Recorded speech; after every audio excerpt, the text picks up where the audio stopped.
छोटे छोटे।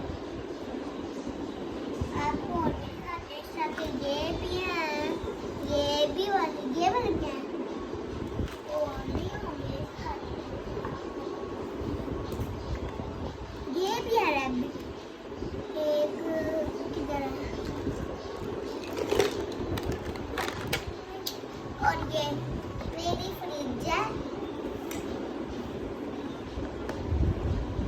रुको, इसकी चीज है,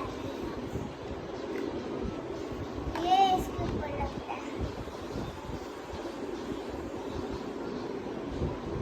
ये ऐसे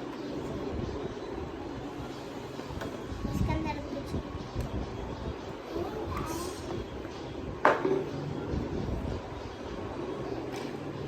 और ये देखो, इसको बस ऐसे ऐसे करते हैं।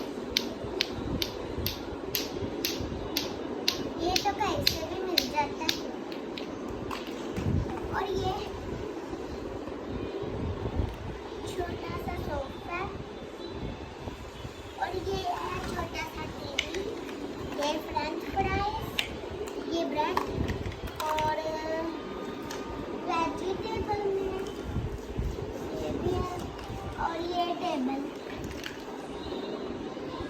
ये इसके साथ ऐसे।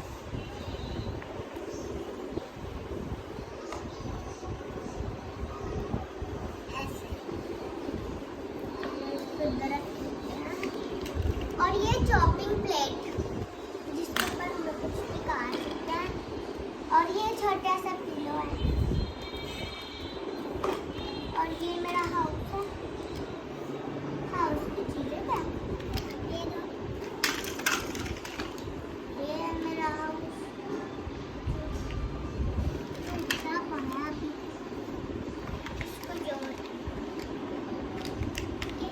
अभी तो मुझे जोड़ना ही नहीं आता। और ये देखो फ्रीजर, ये देखो छोटा सा बैग मिनी वाला, ये देखो। और ये टेलीफोन